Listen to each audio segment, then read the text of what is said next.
Hi అండి. Mutton curry ఎలా చేసుకోవాలో చూద్దామండి. మటన్ కర్రీకి కావాల్సిన పదార్థాలండి: పావు కేజీ మటన్ తీసుకున్నానండి. అల్లం వెల్లుల్లి పేస్ట్ అండి. అల్లం వెల్లుల్లి పేస్ట్ వేసుకున్నాను. అర స్పూన్ పసుపు వేసుకుంటున్నానండి. 1 స్పూన్ నూనె వేసుకుంటున్నానండి. తరిగి పెట్టుకున్న ఉల్లిపాయ ముక్కలు కొద్దిగా వేసుకుంటున్నానండి. ఇవన్నీ బాగా కలుపుకోవాలండి. ఇదిగోండి అల్లం వెల్లుల్లి పేస్టు, పసుపు అర స్పూను, 1 స్పూన్ నూనె, తరిగిన ఉల్లిపాయ ముక్కలు వేసి ఈ మటన్ని బాగా కలపాలండి. ఇట్లా ఈ ముక్కకి ఈ మసాలా ఇవన్నీ పట్టుకోవాలండి. ఈ కలిపిన ముక్కల్ని పక్కన పెట్టేస్తున్నానండి. ఇదిగోండి పక్కన పెట్టేసి పక్కన కుక్కర్లో ఈ ముక్కలన్నీ తీసుకెళ్ళి వేసానండి. కొద్దిగా సెగ తగిలిన తర్వాత కొద్దిగా అరకప్పు నీళ్లు వదిలిపెట్టుకోవాలండి. ఈ మటన్ కాసేపు ఈ కుక్కర్లో ఉడకాలండి. ఉప్పు తర్వాత వేసుకోవాలండి, ఇప్పుడే వేయకూడదు. ఇప్పుడు వేస్తే తొందరగా ఉడకదని వేయట్లేదండి. ఇదిగోండి అరకప్పు వేసుకున్నాను. ఇంకా కొద్దిగా వేసి 3 విజిల్ రావాలండి. 3 విజిల్ వచ్చేదాకా కుక్కర్ మీద పెట్టి మసాలా వేస్తున్నానండి. 2 లవంగాలు, ఎండు కొబ్బరి వేస్తున్నానండి. పచ్చి కొబ్బరి వేస్తే బాగోదండి మటన్లో, అందుకని ఎండు కొబ్బరి. ఇదిగోండి ఎండు కొబ్బరి మసాలా రెడీ అండి. ఇదిగోండి మటన్ ఉడికిందండి.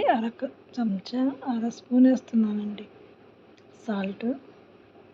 ఇదిగోండి పక్కన బౌల్ తీసుకొని మళ్ళీ 3 స్పూన్లు నూనె వేసానండి.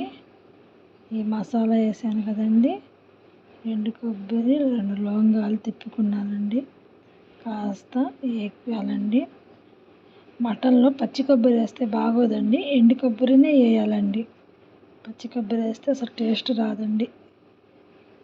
కొద్దిగా 2 పచ్చిమిరపకాయలు, తరిగి పెట్టుకున్న పచ్చిమిరపకాయలు వేస్తానండి. మసాలా వేయాలండి. 2 పచ్చిమిరపకాయలు వేస్తున్నానండి. ఉల్లిపాయ ముక్కలు ఇందాక కోసాను కదండి, కొంచెం ఉల్లిపాయలు దీంట్లో వేస్తున్నానండి. మళ్ళీ కాస్త దూరగా వేగించాలండి. జీడిపప్పు కూడా నానబెట్టి వేసుకోవచ్చండి, నేను వేయట్లేదు. ఇదిగోండి ఆ మటన్ ముక్కల్ని వేస్తున్నానండి. ఇవన్నీ మసాలాకి పట్టాలండి. ఇవన్నీ ఇట్లాగే తిప్పి అడగంటకుండా తిప్పాను కదండి. 3 స్పూన్లు కారం వేస్తున్నానండి. రుచికి సరిపడేంత మీరు చూసుకొని వేసుకోండి. నేను 3 స్పూన్లు వేస్తున్నాను, ఇంట్లో పట్టించిన కారం అండి, అందుకని 3 స్పూన్లు వేసానండి. మసాలా, కారం, నూనె ఎక్కువ ఉంటేనే బాగుండిద్దండి. కొద్దిగా తరిగిన కొత్తిమీర వేస్తున్నానండి. ఇదిగోండి అడగెట్టకుండా కాసేపు ఇట్లాగే చేసి ఇదిగోండి అరకప్పు నీళ్ళు వేసానండి. ఇదిగోండి ఎండు కొబ్బరి వేస్తే బాగా రుచిగా ఉండిద్దండి. పచ్చి కొబ్బరిలో అంత రుచి రాదండి, తీయదనం వచ్చిద్దండి, అందుకని పచ్చి కొబ్బరి వాడమండి. మటన్ అంతే ఎండు కొబ్బరేనండి. ఇదిగోండి కొద్దిగా నీళ్ళు వేసి మళ్ళీ దాని మీద మూతేసి కాసేపు 5 నిమిషాలు ఉడకనిద్దామండి. ఇదిగోండి మటన్ కూర ఉడికిపోయిందండి. వేడి వేడి మటన్. ఇదిగోండి టేస్ట్ మామూలుగా ఉండదండి టేస్ట్. ఒకసారి ట్రై చేయండి.